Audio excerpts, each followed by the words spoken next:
Hello बच्चों, कैसे हैं आप। आई होप कि आप एकदम बढ़िया होंगे। पर बच्चों 2 दिन से मैं बढ़िया नहीं था और यही कारण है कि 2 दिन आपकी वीडियो नहीं अपलोड कर पाया मैं। तो कोई बात नहीं, सब कवर कर दूंगा मैं। तो welcome back on diverse physics. मैं हूं आपका अपना विनीत कौशिक और आज मैं आपके लिए एक नई यूनिट स्टार्ट करेंगे हम। और यूनिट है आपकी करंट इलेक्ट्रिसिटी। बहुत दिनों से आप परेशान भी थे, है ना। बहुत बच्चों के कमेंट भी आ रहे थे, मतलब आपके कमेंट से पता चल रहा था मुझे कि आप बोर हो रहे हैं। तो बच्चों बोर नहीं होते। देखिए, अगर आपको कोई ज़्यादा पढ़ा रहा है तो इट मीन्स ये अच्छी बात है। और आप हैं कि आप कम से कम पढ़ना चाहते हैं। भाई हम तो कम से कम पढ़ा देंगे, लेकिन अल्टीमेटली ये सोचिए कि आपको फ्यूचर में काम नहीं आएगी वो चीज़। और फ्यूचर में फिर आप क्या कहेंगे, फिर आप हम ही को दोष देंगे, अरे यार उन्होंने ये नहीं पढ़ाया, वो नहीं पढ़ाया, ये स्किप कर दिया, वो स्किप कर दिया। एम आई राइट और रॉन्ग। तो अगर आपको कोई टीचर, और दूसरी बात ये है बच्चों कि मैंने आपको इलेक्ट्रोस्टैटिक्स में, मैं मानता हूँ कि प्लेलिस्ट थोड़ा लेंदी हो गई थी, लेकिन वो लेंदी इस वजह से हुई है बच्चों कि हम एकेडमिक प्लस कॉम्पिटिटिव लेवल दोनों को एक साथ लेकर चले हैं। और अगर आपको ऐसा लगता है कि हमको केवल एकेडमिक पढ़ना है तो आप केवल एकेडमिक पोर्शन पर ध्यान दीजिए, क्योंकि कई वीडियोज ऐसी हैं जो एक्सक्लूसिवली वो कॉम्पिटिटिव लेवल के लिए ही हैं और वो आपके बोर्ड से उनका कोई लेना देना नहीं है। तो अगर आप चाहते हैं कि आपको केवल अभी शुरुआत में केवल एकेडमिक लेवल को ही फोकस करना है तो आप उनको स्किप कर सकते हैं। तो वो आपके लिए ऑलरेडी जो प्लेलिस्ट है वो शॉर्ट हो गई। तो मैंने तो वो जो वीडियो जितनी भी प्लेलिस्ट बनाई हैं, जितने भी लेक्चर्स दिए हैं, वो केवल ना तो एकेडमिक को देखते हुए दी हैं और ना ही केवल कॉम्पिटिटिव लेवल को, वो सबके लिए हैं। अगर कोई बच्चा ऐसा है कि वो एकेडमिक के साथ साथ कॉम्पिटिटिव लेवल लेकर चलना चाहता है तो वो लेके चलेगा उसे। और अगर कोई चाहता है कि भाई मैं केवल एकेडमिक देखना चाहता हूँ या मैं केवल कॉम्पिटिटिव लेवल, तो जो बच्चे कॉम्पिटिटिव लेवल पर इंटरेस्टेड हैं वो केवल कॉम्पिटिटिव लेवल को देखिएगा। बाकी ये है कि हम अपनी तरफ से शॉर्ट नहीं कर सकते, चीज़ों को स्किप नहीं कर सकते। आई होप कि आप समझ रहे होंगे मेरी बात। तो फिर भी मैं अपनी तरफ से पूरी कोशिश करूँगा कि करंट इलेक्ट्रिसिटी को पूरी और वेल ऑर्गेनाइज्ड और कम से कम लेक्चर्स में हम इसे ख़त्म करें। मैं आपको एश्योर करता हूँ ऐसा ही होगा, ठीक है। तो आप जो कहते हैं कि 15 to 16 कोशिश करेंगे, पूरी कोशिश करेंगे कि उतने ही लेक्चर्स में हमारी ये करंट इलेक्ट्रिसिटी पूरी फिनिश हो जाए, ठीक है। वैसे भी छोटी यूनिट है, इसमें कोई इलेक्ट्रोस्टैटिक्स से बहुत छोटी यूनिट है। इलेक्ट्रोस्टैटिक बच्चों कहने में एनसीईआरटी के हिसाब से वो 2 चैप्टर हैं, लेकिन अगर आप उसको बहुत डिटेल में एक एक चीज़ को बारीकी से पढ़ें तो बहुत लेंदी यूनिट होती है इलेक्ट्रोस्टैटिक्स, ठीक है। तो लेट अस स्टार्ट बच्चों करंट इलेक्ट्रिसिटी। तो सबसे पहले बात आती है बच्चों करंट इलेक्ट्रिसिटी में, ये जो करंट वर्ड है ना, ये जो करंट वर्ड है आपका, इस करंट वर्ड का मतलब होता है फ्लो से। फ्लो, अब कोई चीज़ जब फ्लो कर रही है मतलब वो मोशन कर रही है, सीधी सी बात है, ठीक है। और इलेक्ट्रिसिटी आप जानते ही हैं, इलेक्ट्रिसिटी किससे रिलेटेड है, इलेक्ट्रिक चार्ज से। कौन, इलेक्ट्रिक चार्ज, ठीक है। लो जी, नाम में ही मतलब छिपा है इसके नाम में ही मतलब छिपा है। जैसे हम कहते थे इलेक्ट्रोस्टैटिक्स, इलेक्ट्रोस्टैटिक्स और स्टैटिक इलेक्ट्रिसिटी, स्टैटिक इलेक्ट्रिसिटी 2 नाम थे ना।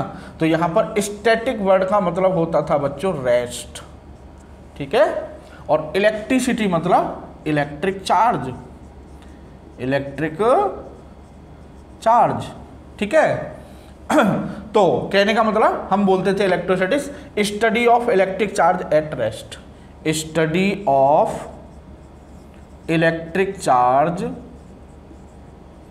Eight, study of electric charge at rest, study of electric charge at rest क्या है, इलेक्ट्रोस्टैटिक्स। तो अब तक हम इलेक्ट्रोस्टैटिक्स पढ़ रहे थे और जहाँ पर भी हम चार्ज की स्टडी कर रहे थे, जिस चार्ज की स्टडी कर रहे थे वो किस में था बच्चों, वो रेस्ट में था, ठीक है। अब वही चार्ज हमारा करंट इलेक्ट्रिसिटी मतलब मोशन, करंट बोले तो मोशन और इलेक्ट्रिसिटी बोले तो इलेक्ट्रिक चार्ज। कहने का मतलब the study of the study of charge, the study of charge in motion is called, the study of charge in motion is called current electricity, current electricity. Clear? The study of charge in motion is called current electricity. कहने का मतलब अब वही charge हमारा किस में होगा, motion में होगा, और हमें उसकी क्या करनी है बच्चों, स्टडी करनी है। ठीक है, तो इतना तो समझ में आ गया, इतना तो समझ में आ गया कि करंट इलेक्ट्रिसिटी में चार्ज किस में होगा, चार्ज मोशन में होगा। किस में होगा, चार्ज मोशन में होगा। ठीक है साहब, तो ये तो हो गया पक्का कि चार्ज हमारा अब मोशन में है। अब बच्चों यहां पर बात आती है electric current, electric current. What is electric current? ठीक है, ये आपने 10th में भी पढ़ी होगी, लेकिन आज हमें बच्चों इलेक्ट्रिक करंट की वो फील लेनी है, वो फील लेनी है। कौन सी वाली फील? कि इलेक्ट्रिक करंट को इतने जनरलाइज वे में पढ़ना है कि फिजिक्स, मतलब फिजिक्स की कहीं भी किसी भी फील्ड में हम देखते ही पहचान लें कि यहाँ करंट होगी, यहाँ करंट होगी। ठीक है, तो electric current, electric current, electric word है चार्ज से, और करंट का मतलब मोशन से बच्चों। भाई करंट का मतलब मोशन से, कहने का मतलब the state of charge, the state of charge in motion, the state of charge in motion is called electric current, electric current. Simple सी बात है बच्चों, कहीं पर भी, क्या, कहीं पर भी अगर आप चार्ज को मोशन में देख रहे हैं तो समझ जाइए करंट है वो। The state of charge in motion, अगर चार्ज कहीं भी मोशन में है समझ जाइए वहां पर क्या है, वहां करंट है। उसी को क्या बोलते हैं, करंट। ठीक है ना, जैसे मान लो कि ये एक पॉजिटिव चार्ज है और ये इधर साहब बी वेलोसिटी से चलता जा रहा है, चार्ज किस में है, मोशन में, तो हम कहेंगे there is a current, there is a current. ठीक है, अब मान लो ये साहब एक इलेक्ट्रॉन है, ठीक है, और ये इलेक्ट्रॉन इधर बी वेलोसिटी से चलता जा रहा है ना, चार्ज है, और एज पर डेफिनेशन चार्ज किस में है, मोशन में है, तो हम क्या कहेंगे, देयर इज अ करंट।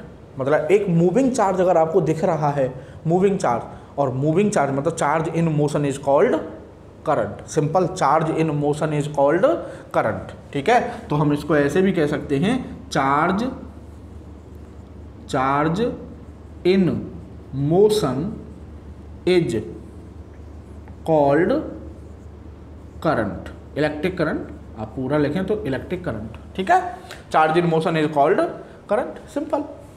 बोले कि साहब अब अगर बच्चों आप ये चीज समझते हैं कि चार्ज अगर कहीं पर मोशन में है तो वो करंट है, तो देखिए अब आप देखेंगे करंट कहाँ कहाँ हो सकती है।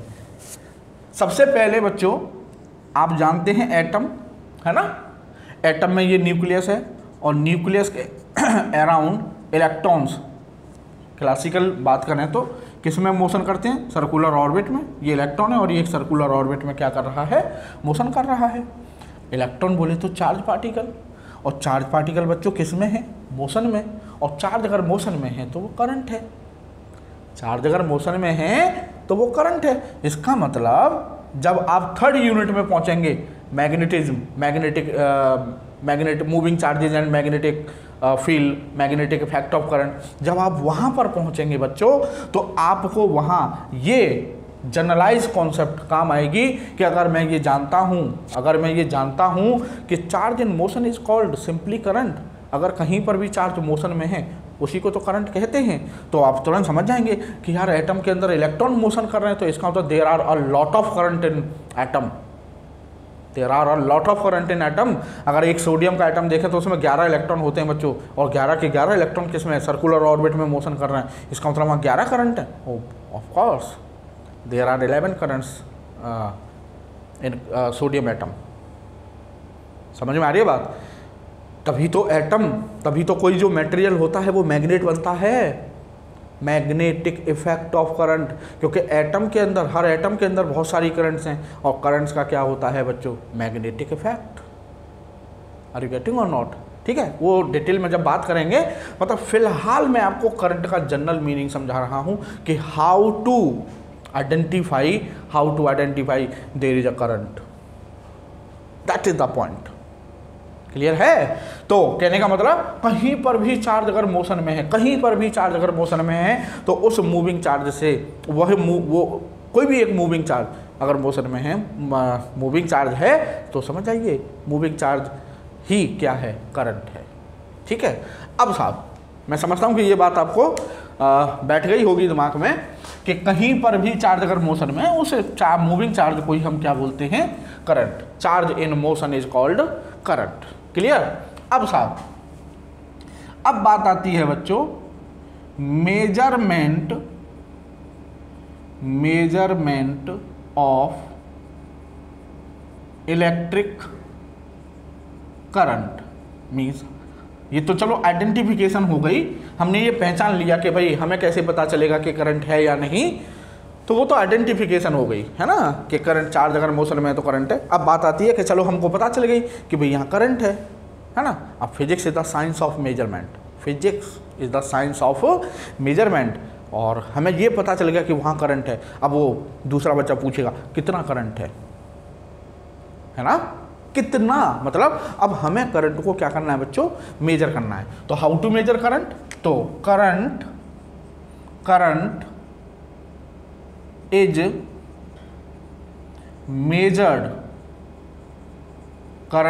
Measured in terms of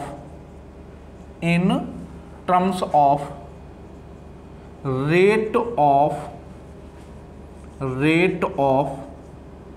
flow of electric charge,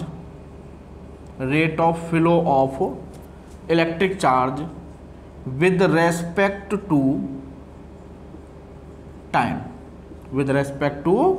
time। Clear?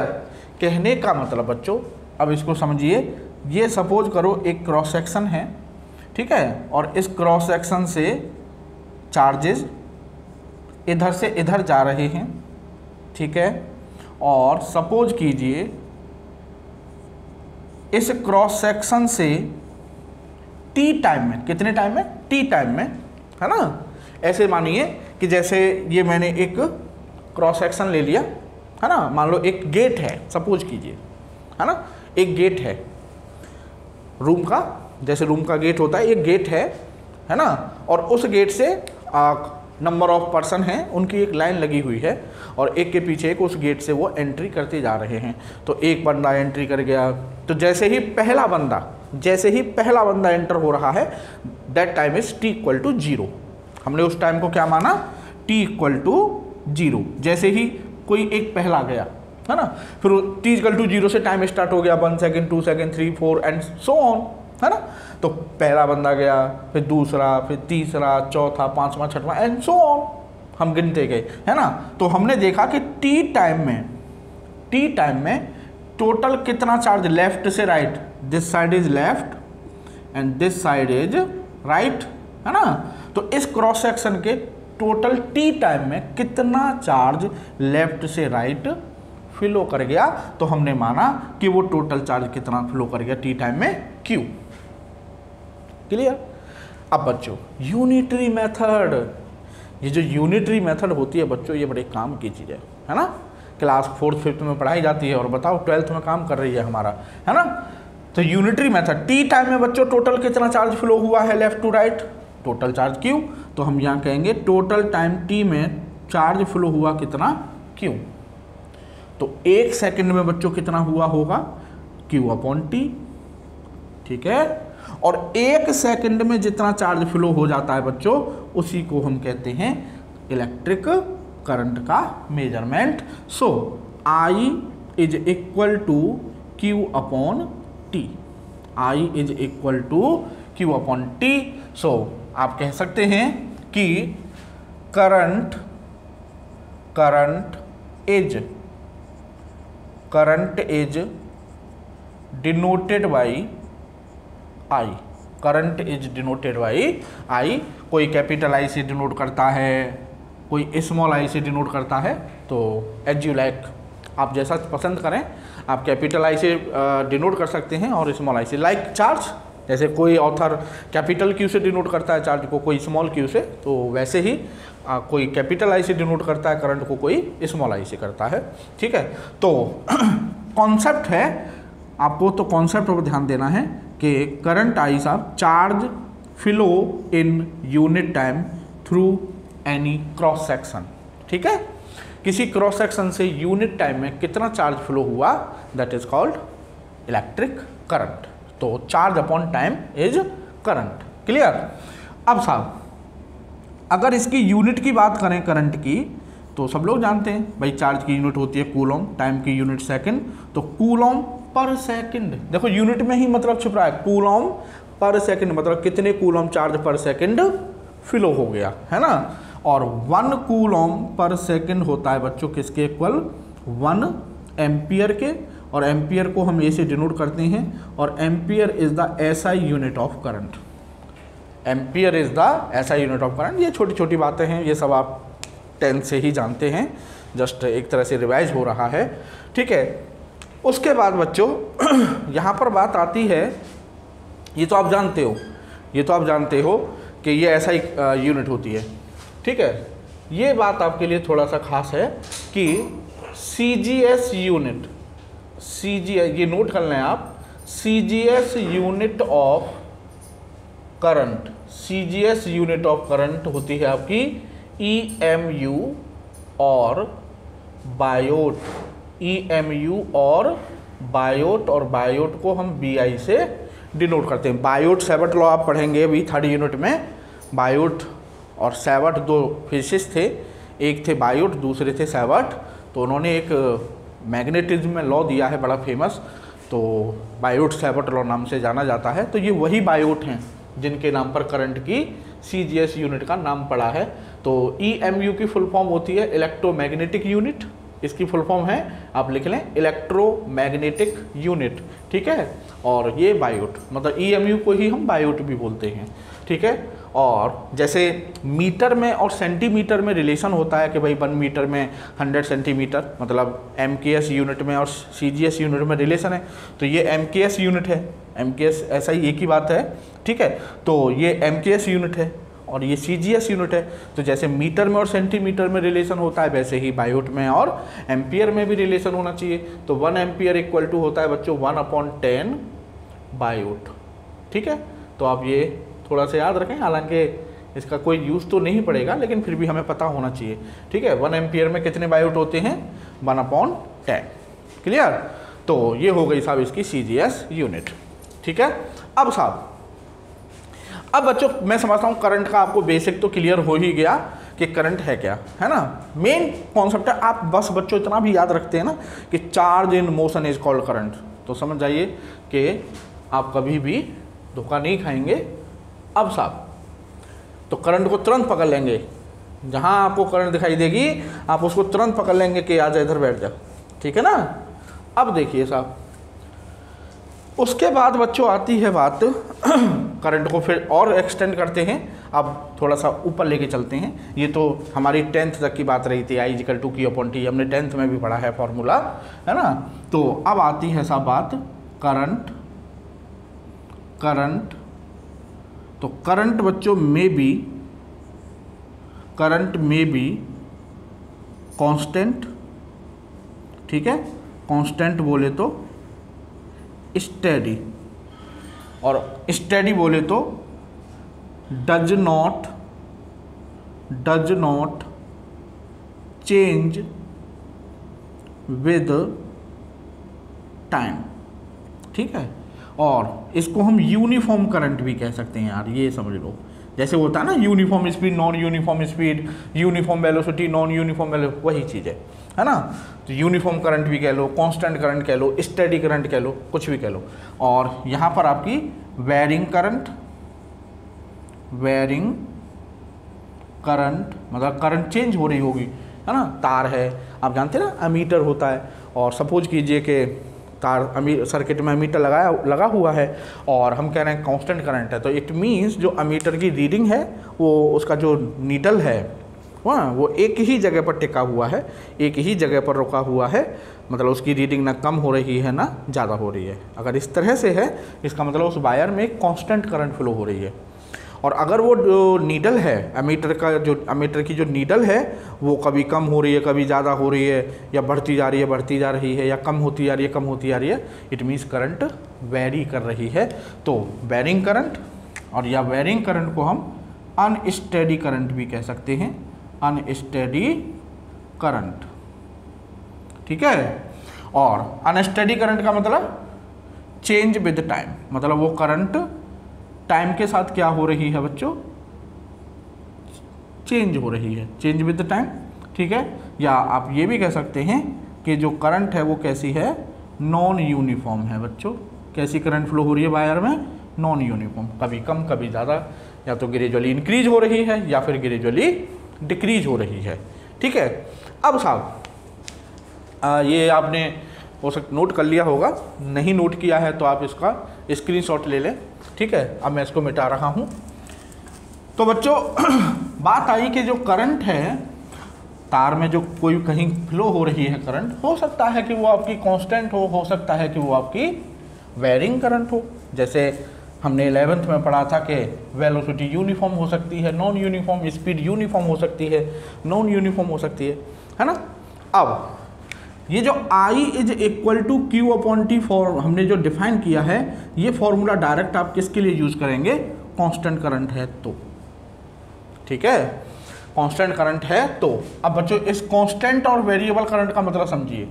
Suppose कीजिए ये क्रॉस सेक्शन है जो अभी हमने करंट को डिफाइन करने के लिए लिया था, है ना। और इस क्रॉस सेक्शन के एक तरफ से दूसरी तरफ चार्ज जा रहा है, फ्लो हो रहा है, ठीक है, इधर ऐसे लेफ्ट टू राइट। अब सपोज कीजिए बच्चों के पहली सेकंड में t equal to 1 second, t1 equal to 1 second, मतलब 0 to 1 सेकेंड, 0 to 1 सेकेंड में कितना चार्ज फ्लो हुआ बच्चों, q सपोज। उसके बाद फिर 1 to 2 सेकेंड में, मतलब फिर नेक्स्ट 1 सेकेंड में कितना चार्ज फ्लो हुआ, q, ठीक है। तीसरे सेकेंड में भी कितना चार्ज फ्लो हुआ, q, चौथे में भी q, पांचवें में भी q। मतलब अगर चार्ज इस तरह से फ्लो हो रहा है कि हर इक्वल इंटरवल ऑफ टाइम में इक्वल चार्ज फ्लो हो, ठीक है। इफ यहाँ पर मैं लिखे दे रहा हूँ, इसके आप इसमें लिख सकते हैं, कैसे लिखेंगे कि if charge, if equal charge flow in equal interval of time, if equal charge flow in equal interval of time, पहले सेकंड में भी उतना ही चार्ज फ्लो हो, दूसरे में भी, तीसरे में भी, चौथे में भी, पांचवें में भी, एंड सो ऑन। अगर equal charge, equal time, equal charge flow हो रहा है तो हम कहेंगे कि करंट कैसी है, करंट है वो बाबू कैसी, कांस्टेंट, ठीक है। तो if equal charge flow in equal interval of time then current is constant, clear. अब सपोज बच्चों करंट है वेरिएबल, कैसे कि इधर से चार्ज आ रहा है, लेफ्ट टू राइट ये चार्ज फ्लो कर रहा है, ठीक है। हमने कहा कि पहले सेकंड में t1 इक्वल टू 1 सेकेंड, पहले सेकंड में चार्ज फ्लो हुआ बच्चों कितना, q1, ठीक है। फिर दूसरे सेकंड में चार्ज फ्लो हुआ बच्चों कितना, q2, ठीक है। तीसरे सेकंड में चार्ज फ्लो हुआ बच्चों कितना, q3, एंड सो ऑन। कहने का मतलब हर सेकंड जो अमाउंट ऑफ फ्लो चार्ज है वो हर सेकंड चेंज हो रहा है। पहले सेकंड में q1, दूसरे में q2, तीसरे में q3। जैसे वहाँ स्पीड कहते थे ना कि यूनिफॉर्म स्पीड का मतलब कि हर इक्वल टाइम में इक्वल डिस्टेंस कवर कर रही होगी बॉडी। पहले सेकंड में अगर 10 मीटर कवर किए तो दूसरे में भी 10 मीटर, तीसरे सेकंड में भी 10 मीटर एंड सो ऑन। तो हम कहते थे कि भाई वो बॉडी एक कांस्टेंट यूनिफॉर्म वेलोसिटी से चल रही है। अब अगर पहले सेकंड में 10 मीटर, दूसरे में 20 मीटर, तीसरे में 30 मीटर एंड सो ऑन, मतलब हर सेकंड डिस्टेंस क्या होती जा रही है, चेंज होती जा रही है, तो हम कहते थे कि जो बॉडी की वेलोसिटी है वो स्पीड है जो है वो नॉन यूनिफॉर्म है। तो सिमिलरली यहाँ पर जो पहले सेकंड में कुछ अमाउंट फ्लो हुआ, दूसरे में कुछ अमाउंट फ्लो हुआ, तीसरे में कुछ हुआ, चौथे में एंड सो ऑन, मतलब हर सेकंड जो अमाउंट ऑफ चार्ज है वो चेंज हो रहा है। तो अगर करंट इस तरह से फ्लो हो रही है बच्चों, तो चार्ज अगर इस तरह से फ्लो हो रहा है, that current is varying current. ठीक है। अब आप सोच रहे होंगे कि सर यार ये इतना ऐसे क्यों बता रहे हैं, बट बच्चों आपके मतलब की चीज़ है तभी बता रहा हूँ, है ना, क्योंकि अब आप बड़े हो गए हो, आप बड़े हो गए तो आपके साथ साथ फिजिक्स भी बड़ी हो गई है। आप बड़े हो गए हो तो आपके साथ साथ फिजिक्स भी तो बड़ी हुई है। जब आप बच्चे थे तो फिजिक्स भी बच्ची थी, तो ये बच्चा फॉर्मूला बताया गया था आपको, समझ रहे हैं आप। लेकिन अब आप बड़े हो गए तो आपको बड़ी फिजिक्स बताई जाएगी, बड़े फॉर्मूले बताए जाएंगे। तो अब बच्चों ये फिजिक्स का एक आपने देखा हो पैटर्न है कि कोई भी क्वांटिटी में भी यूनिफॉर्म में भी नॉन यूनिफॉर्म, ठीक है। और जहाँ नॉन यूनिफॉर्म का केस आता है आप ऑब्जर्व कीजिएगा, आप सोचिएगा कि जो सर बता रहे हैं हाँ यार ऐसा ही है ना। आपने अगर 11वीं की फिजिक्स में कुछ थोड़ा बहुत तो पढ़ा ही होगा यार, ऐसे थोड़ी है कि बिल्कुल खाली छोड़ दिया होगा, है ना।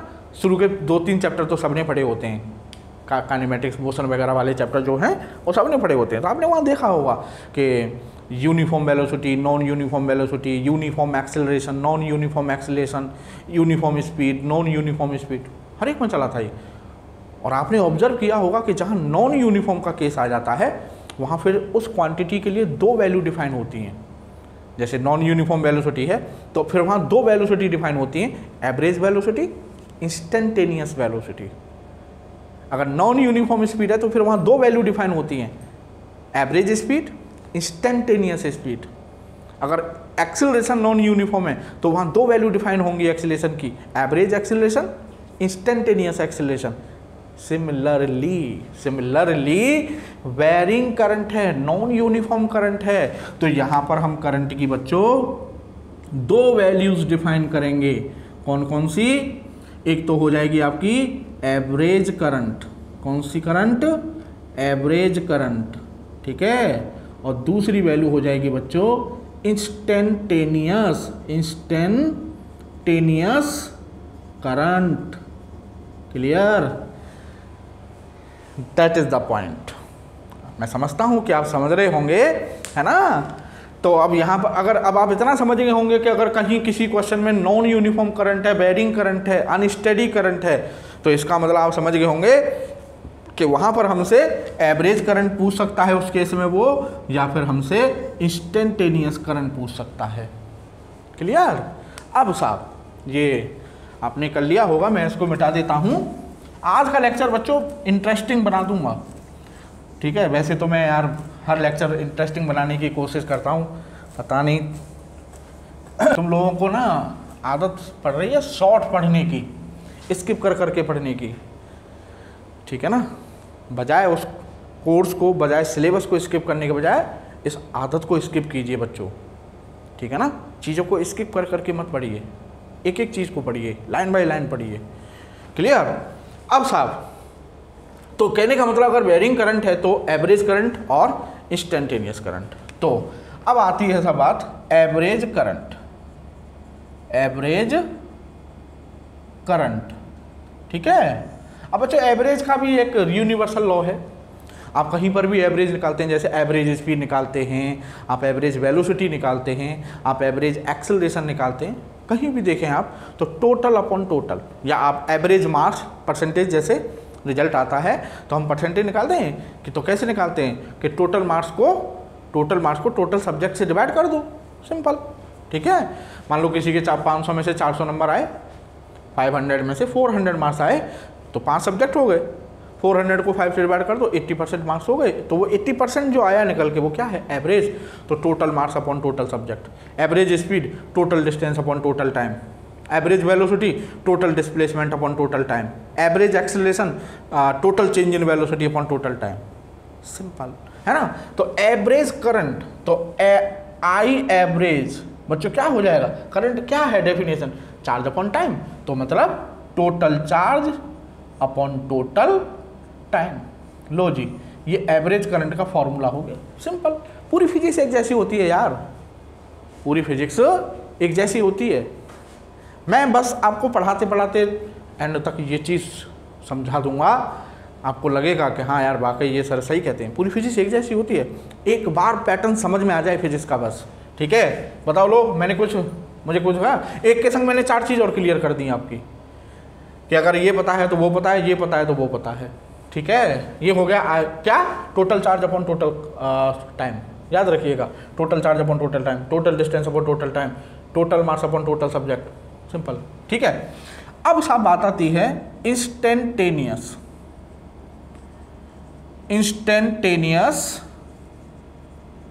करंट, इंस्टेंटेनियस करंट, ठीक है। तो इंस्टेंटेनियस का मतलब होता है करंट एट अ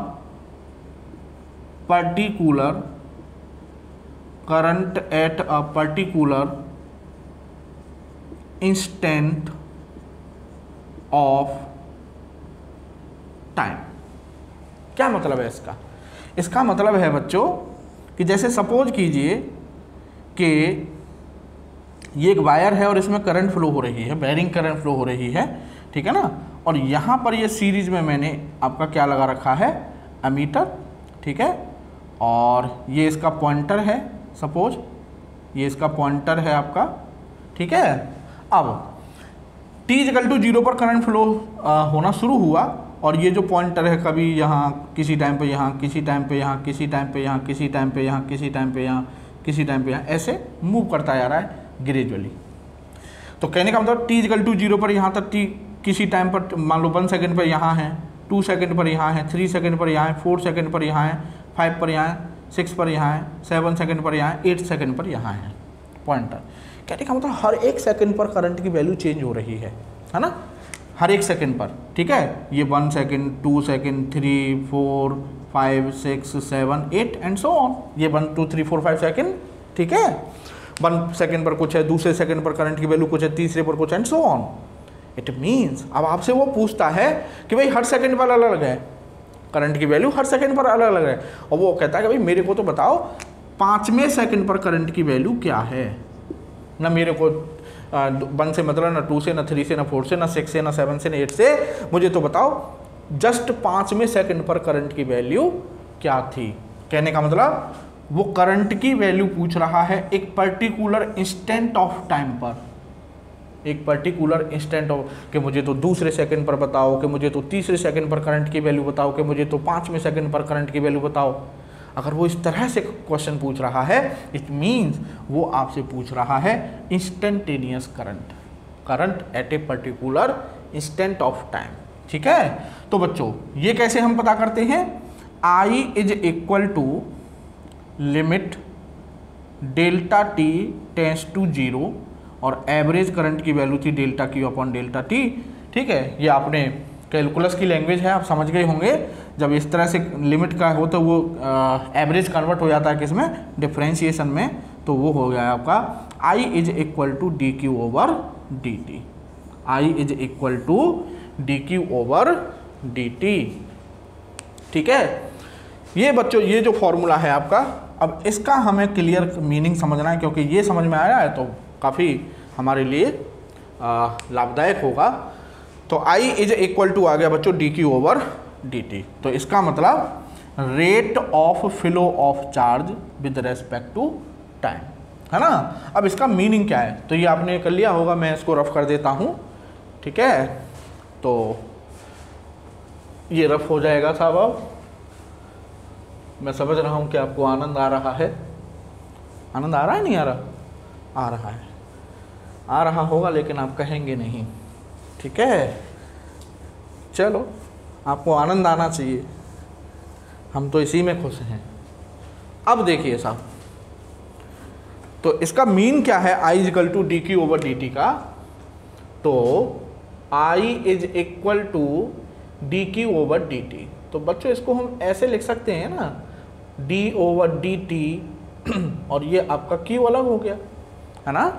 तो हम ऐसे लिखते थे d ओवर डी एक्स और ये y, तो हम क्या कहते थे कि y को डिफरेंशिएट कर रहे हैं हम, किसके रेस्पेक्ट में, x के रेस्पेक्ट में, कहते थे नहीं कहते थे।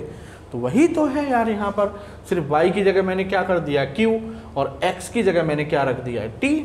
तो हम कह रहे हैं कि अगर q को चार्ज को टाइम के रेस्पेक्ट में क्या टाइम के रेस्पेक्ट में डिफरेंशिएट कर दिया जाए तो हमें क्या मिलेगा, करंट मिल जाएगी। और कौन सी करंट, इंस्टेंटेनियस करंट। ठीक है, तो बच्चों इस पॉइंट को मैं लिख रहा हूं, आप इसको नोट करिएगा, क्या कि if charge is given, if charge is given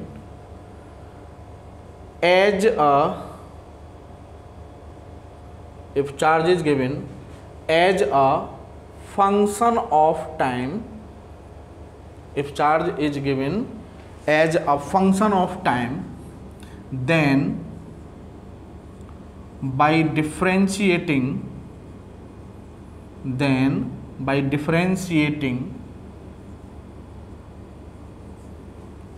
charge with respect to time,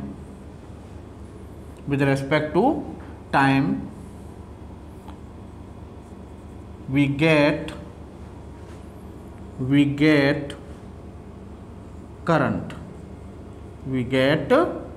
current, ठीक है। अगर हमें charge as a function of time given है तो उस चार्ज को बच्चों डिफरेंशिएट करके हमें क्या मिल जाएगा, टाइम के रेस्पेक्ट में अगर डिफरेंशिएट कर देंगे तो हमें मिल जाएगी बच्चों करंट। ठीक है, और दूसरी इंपॉर्टेंट बात यह है कि जिस डिफरेंशिएट करने के बाद after differentiating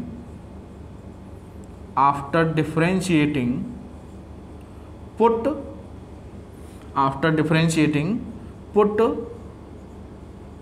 the value of t,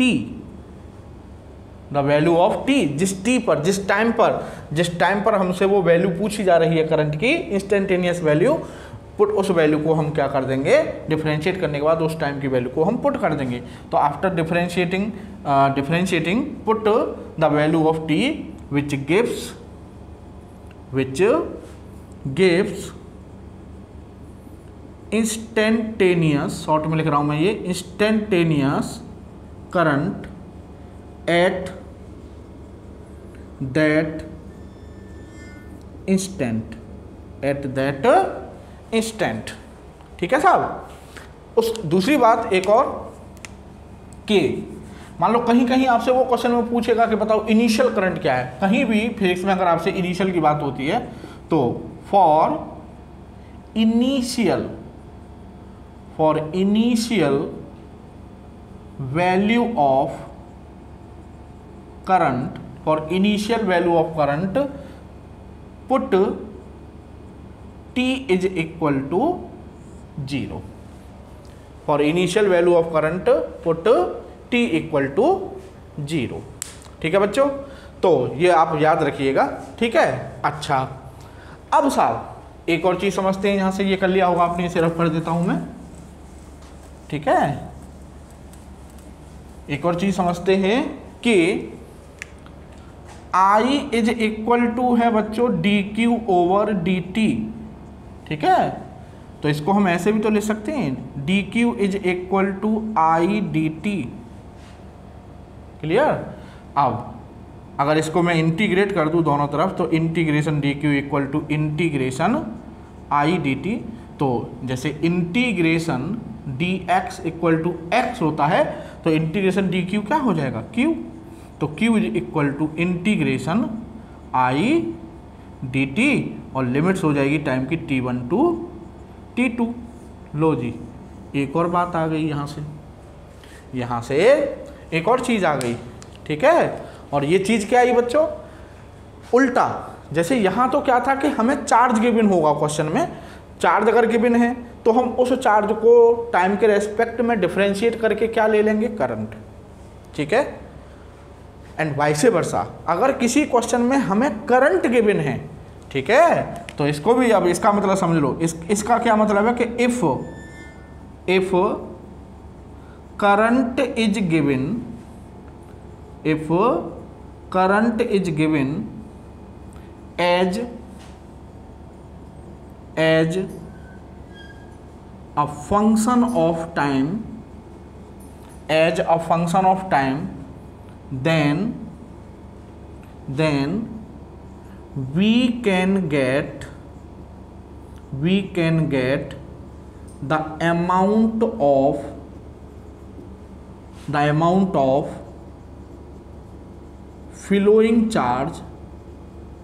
flowing charge by integrating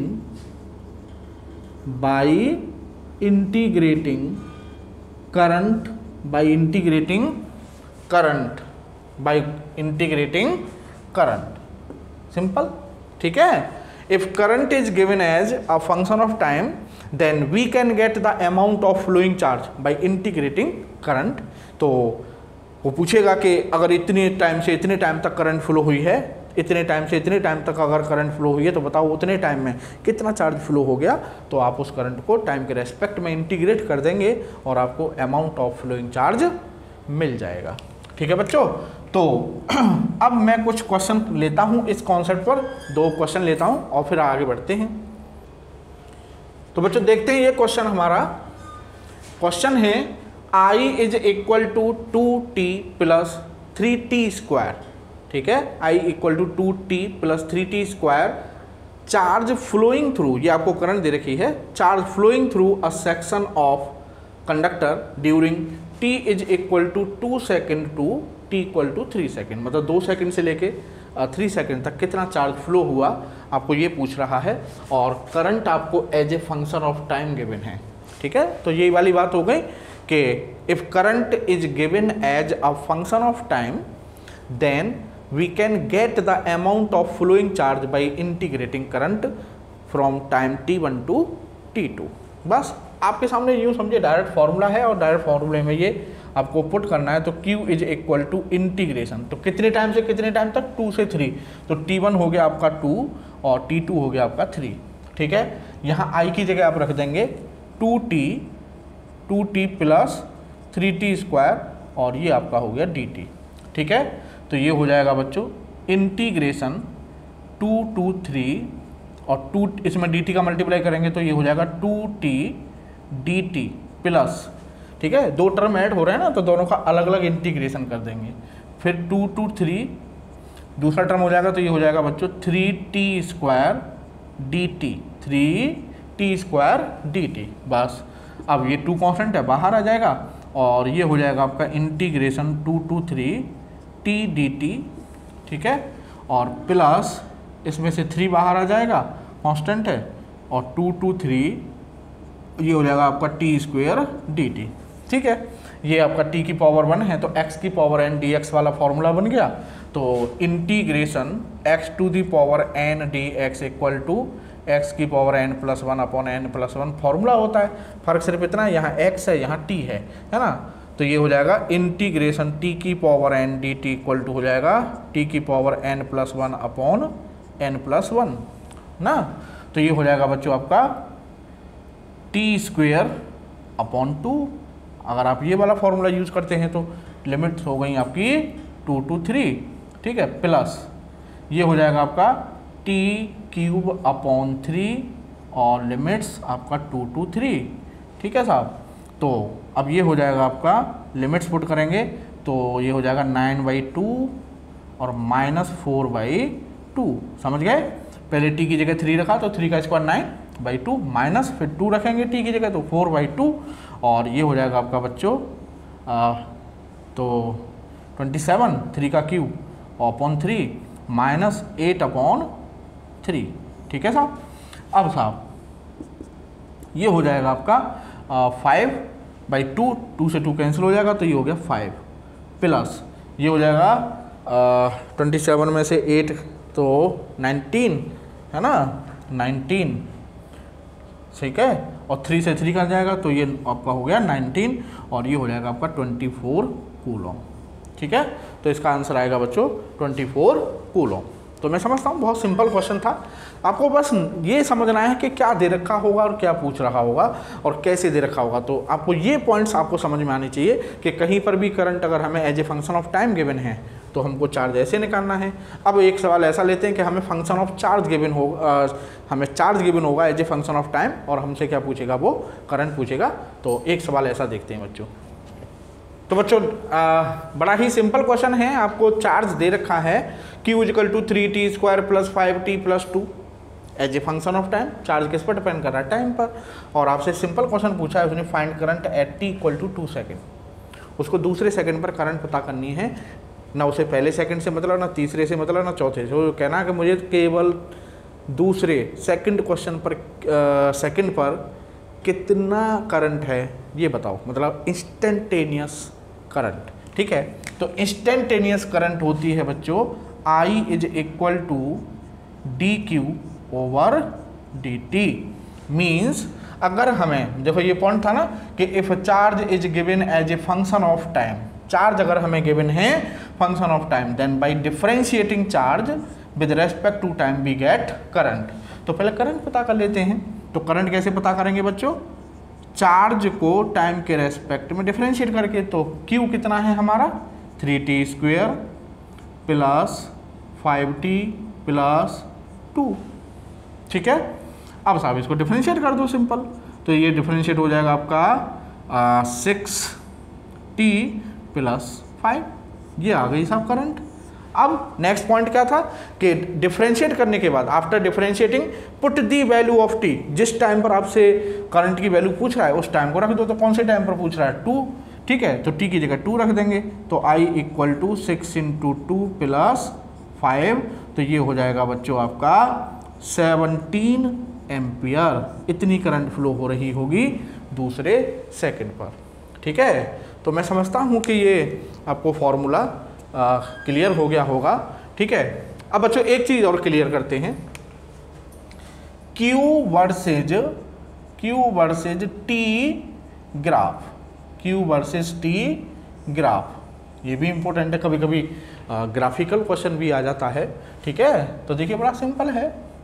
suppose कीजिए बच्चों कि Q और T के बीच आपको ये ग्राफ दिया हुआ है।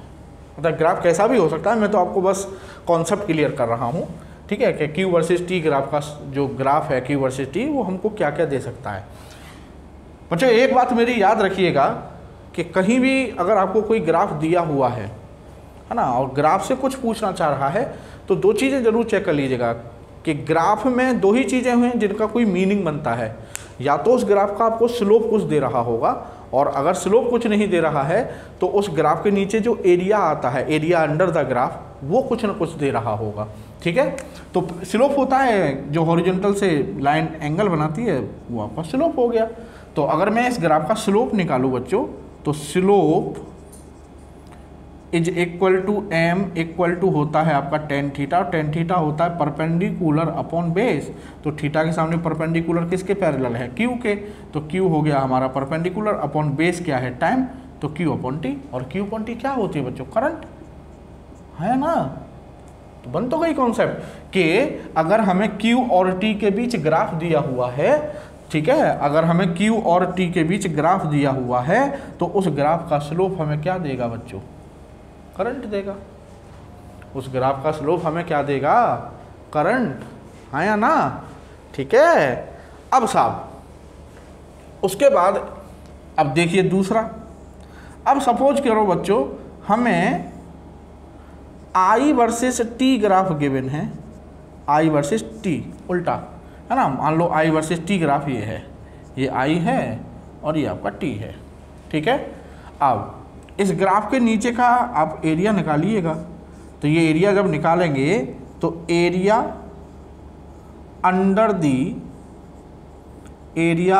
दी graph area under the graph equal to क्या हो जाएगा बच्चों, I into T, I into T, और आई इंटू टी क्या है बच्चों, चार्ज क्यू।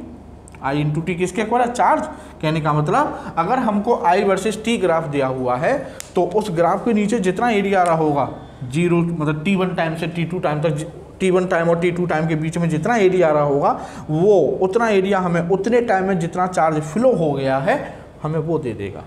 ठीक है, तो Q वर्सेस T और I वर्सेस T ग्राफ ये आपके समझ में आ गए होंगे। ठीक है बच्चों, तो आगे बढ़ते हैं अब। तो बच्चों charge in motion is called current, बात चल रही थी ये। तो अब मोशन तो भाई चार्ज क्या है, चार्ज किसके ऊपर होगा, पार्टिकल के ऊपर होगा।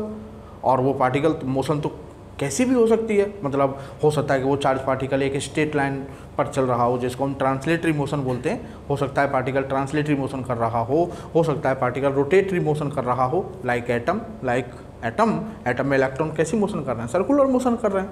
ठीक है ना, तो charge in motion is called current. And what type of motion, current due to translatory motion, current due to translatory motion. Translatory motion मतलब motion in straight line.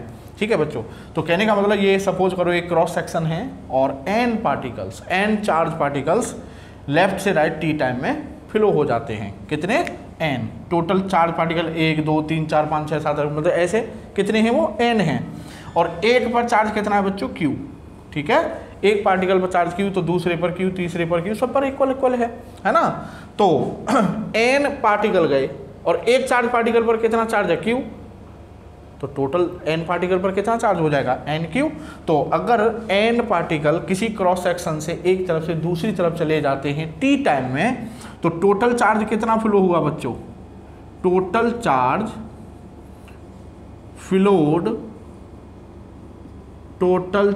Flowed q equal हो जाएगा nq। भाई एक particle गया q charge गया, दूसरा गया 2q गया, तीसरा गया 3q गया, चौथा गया 4q गया, तो ऐसे ही n गए तो कितना टोटल चार्ज चला गया, nq। ठीक है, कितने टाइम में, t टाइम में। तो I इज इक्वल टू होता है total charge upon total time, तो nq अपॉन t। लो जी, ये आपका हो गया एक और फॉर्मूला। ठीक है, दूसरा सा करंट ड्यू टू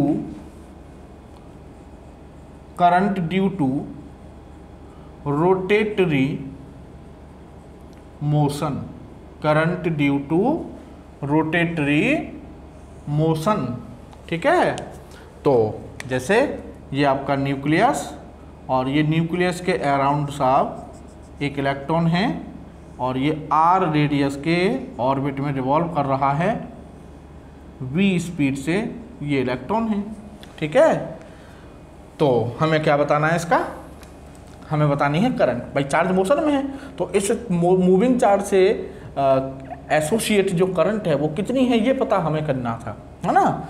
तो I इज इक्वल टू बच्चों होता है formula simple Q upon T, है ना। अब सर्कुलर मोशन में आपको याद होगा, यूनिफॉर्म सर्कुलर मोशन में एक कोई भी पार्टिकल अपना एक रेवोल्यूशन पूरा करने में जितना टाइम लेता है वो उसका क्या है, टाइम पीरियड। ठीक है, तो इसको ऐसे समझिएगा बच्चों कि सपोज करो ये इलेक्ट्रॉन यहाँ से चला इस पॉइंट से, ठीक है, और यहाँ से चला चला चला चला वापस यहीं पर आ गया, वापस यहाँ पर आ गया, तो एक रेवोल्यूशन हो गया। और एक रेवोल्यूशन पूरा करने में कितना टाइम लिया उसने, टी टाइम। तो टी टाइम में, टोटल टी टाइम में इस पॉइंट से कितना चार्ज फ्लो हुआ, कितना चार्ज फ्लो हुआ आपका Q, मतलब इलेक्ट्रॉन का चार्ज ले सकते हैं। ठीक है, इलेक्ट्रॉन का चार्ज E। भाई टोटल टी टाइम में कितना चार्ज फ्लो हुआ इस पॉइंट से, E चार्ज। तो एक सेकंड में कितना चार्ज फ्लो हुआ होगा बच्चों, E अपॉन टी। और एक सेकंड में बाय डेफिनेशन एक सेकंड में जितना चार्ज फ्लो होता है उसी को तो हम करंट कहते हैं, है ना।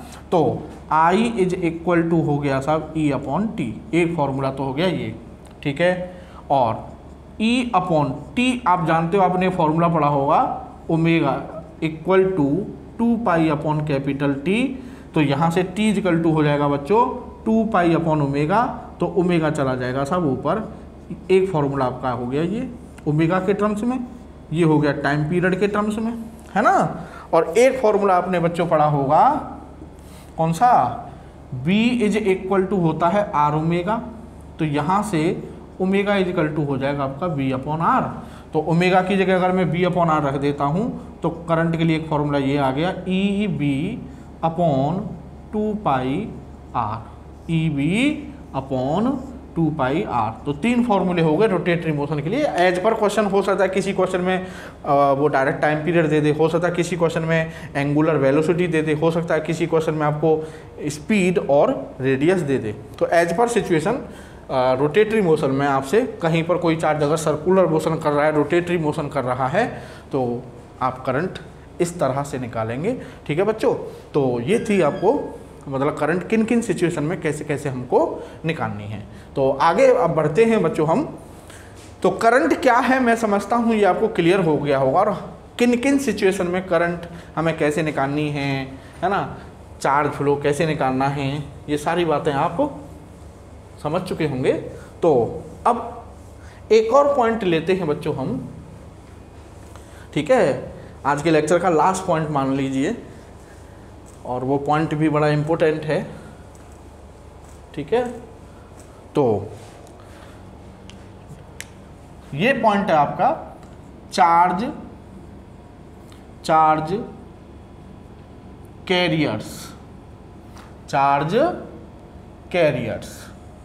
ठीक है साहब, चार्ज कैरियर्स।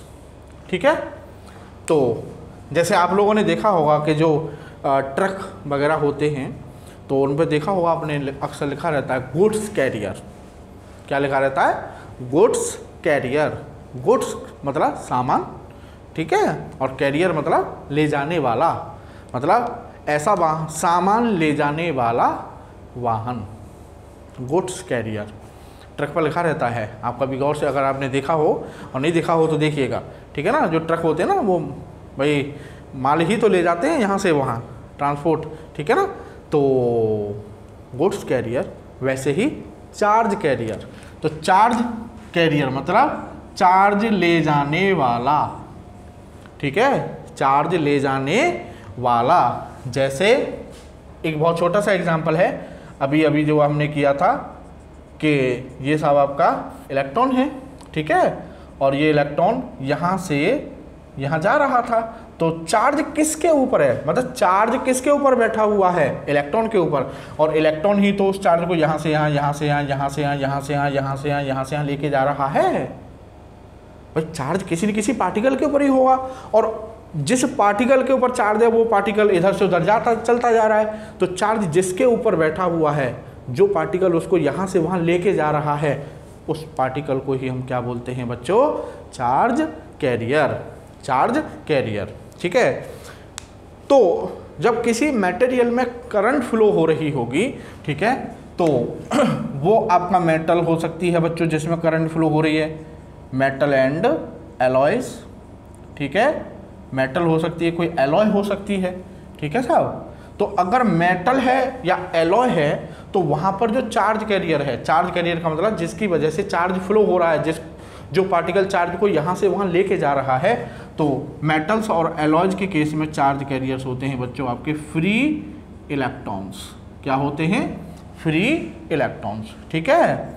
दूसरा, मान लीजिए लिक्विड हो सकता है कोई, ठीक है, जिसमें करंट फ्लो हो रही है, लिक्विड खासकर इलेक्ट्रोलाइट, ठीक है, इलेक्ट्रोलाइट्स हो सकते हैं। जैसे इलेक्ट्रोलाइट्स में आपको जानते हैं, जैसे ये लिक्विड है कोई, है ना, मान लीजिए ये आपका वाटर है और इसमें हमने NaCl डाल दिया, तो ये Na पॉजिटिव और ये Cl नेगेटिव आयन अलग अलग हो जाते हैं। अब साहब हमने इसमें 2 इलेक्ट्रोड डाल दिए और ये हमने बैटरी से कनेक्ट कर दिए, तो यहाँ पर इलेक्ट्रिक फील्ड होगा पॉजिटिव टू नेगेटिव। अब ये चार्ज इलेक्ट्रिक फील्ड में रखे हुए हैं, पॉजिटिव और नेगेटिव आयंस, तो ये मूव करने लगेंगे। अब पॉजिटिव Na इधर मूव करेगा, क्लोरीन इधर मूव करेगा, तो यहाँ से यहाँ नेगेटिव चार्ज को कौन लेके आ रहा है? Chlorine ion. यहाँ से यहाँ पॉजिटिव चार्ज को कौन लेके जा रहा है? सोडियम आयन, ठीक है। तो कहने का मतलब लिक्विड्स में positive and negative ions charge को यहाँ से वहाँ लेकर जाते हैं। तो चार्ज लिक्विड्स में, इलेक्ट्रोलाइट्स में चार्ज कैरियर्स क्या हुए बच्चों? Positive and negative ions. ठीक है, उसके बाद तीसरा है आपका बच्चों गैसेज। तीसरा है आपका गैसेज। अब आप सोच रहे होंगे कि गैस तो हमने सुना है इंसुलेटर होता है, बिल्कुल होता है ना, मतलब जनरली गैसेज आर इंसुलेटर। ठीक है, जनरली आप लिख लीजिए इसको, जनरली गैसेज आर इंसुलेटर्स। ठीक है, but at some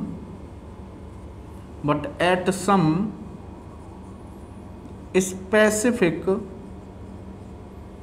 conditions, but at some specific conditions, मतलब बहुत लो प्रेशर हो गैस में, बहुत लो प्रेशर पर हो और बहुत बहुत हाई पोटेंशियल डिफरेंस अप्लाई कर दिया जाए, तो वो स्पेसिफिक कंडीशन क्या है, very low pressure and very very high voltage. तो at some specific conditions gas becomes conductor, gas becomes conductor. तो जब गैस कंडक्टर बन गई, जब गैस कंडक्टर बन गई एट सम स्पेसिफिक कंडीशंस, तब कंडक्टर बन गई, तो कंडक्टर के लिए क्या चाहिए, चार्ज चाहिए जो यहाँ से वहाँ जा सके। तो उस सिचुएशन में उसके अंदर चार्ज क्या है, तो वहाँ पर वो चार्ज होते हैं positive ions and free electrons, positive ions and free electrons. ठीक है, अब बच्चा लास्ट आपका बच्चों semiconductor.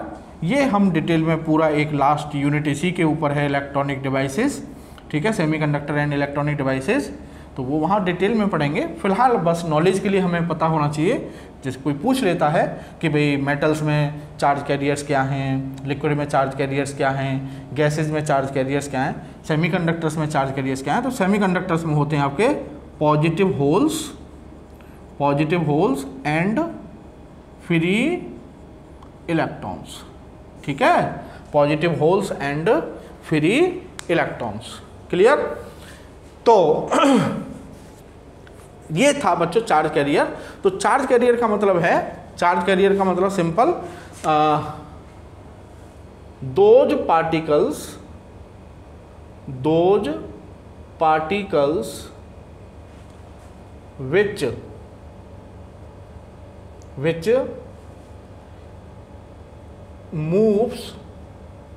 which moves here and there by taking charge over itself। ठीक है, तो वो पार्टिकल जो चार्ज को यहाँ से वहाँ लेकर जाते हैं, यहाँ से वहाँ लेकर जाते हैं by taking charge over itself, the particle which moves here and there, यहाँ से वहाँ मूव कर रहे हैं, कैसे, चार्ज को अपने ऊपर लेकर। तो ऐसे चार्ज पार्टिकल जो चार्ज अपने ऊपर चार्ज लेके यहाँ से वहाँ जा रहे हैं चार्ज को लेकर, उनको हम बोलते हैं चार्ज कैरियर्स। और कॉन्सेप्ट ये है कि की पॉइंट एक और ये है कि इन डिफरेंट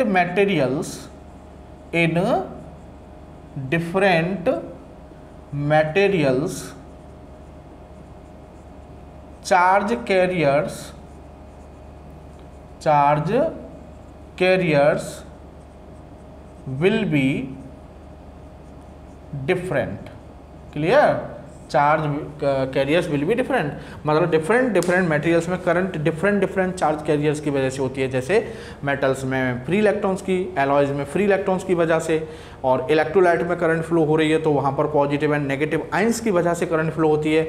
गैसेज में पॉजिटिव आयंस और फ्री इलेक्ट्रॉन्स की वजह से करंट फ्लो होती है। सेमीकंडक्टर्स में करंट फ्लो होगी तो वो पॉजिटिव होल्स और फ्री इलेक्ट्रॉन्स की वजह से फ्लो होती है। तो अलग अलग मटेरियल्स में चार्ज कैरियर्स, मतलब फ्लो होने वाले चार्ज अलग अलग कैटेगरी के होते हैं। ठीक है बच्चों, तो ये था आपका चार्ज कैरियर्स का कॉन्सेप्ट। तो लास्ट में एक क्वेश्चन और कराता हूँ बच्चों में, वो रोटेटरी मोशन वाला जो अभी मैंने आपको बताया था कि ट्रांसलेटरी मोशन या रोटेटरी मोशन, तो उस पर एक क्वेश्चन करते हैं और वीडियो को फिर वहीं पर ख़त्म करते हैं। तो बच्चों क्वेश्चन है ये आपका, in hydrogen atom an electron moves in an orbit of radius 5 × 10⁻⁻11 metre. Hydrogen atom में आपको क्वेश्चन में गिवन है कि जो इलेक्ट्रॉन हैं वो कितनी रेडियस में 5 × 10⁻⁻11 मीटर के ऑर्बिट की रेडियस में metre with the speed of 2.2 × 10⁻6 metre पर सेकेंड। ये जो इलेक्ट्रॉन है इसकी जो स्पीड है वो है 2.2 × 10⁻6 मीटर पर सेकेंड। ठीक है। Find the equivalent current, find the equivalent current. और आपको क्वेश्चन में गिवन है कि इलेक्ट्रॉन का जो चार्ज है वो 1.6 × 10⁻⁻19 कूलम होता है और क्वेश्चन है फाइंड करंट। ठीक है, फाइंड करंट। क्लियर। तो अब देखो आपको समझ में आ गया। अब अगर ये क्वेश्चन आपके सामने एट वंस आ जाता, आप कहते हैं यार इलेक्ट्रॉन ऐसे कर रहा है, करंट पूछ रहा है, रेडियस, वेलोसिटी, अब इसे कैसे करें, है ना। अब आपको कॉन्सेप्ट पता है कि चार्ज ट्रांसलेटरी मोशन कर सकता है, चार्ज रोटेटरी मोशन कर सकता है, चार्ज मोशन में होता है, what ever the type of motion, charge अगर मोशन में होता है तो करंट होगी। ठीक है। तो अब ये तो हमने बिल्कुल क्लियरली पढ़ ही लिया है। रोटेटरी मोशन है तो रोटेटरी मोशन में आप देखो मैंने आपको 3 फॉर्मूले दिए थे।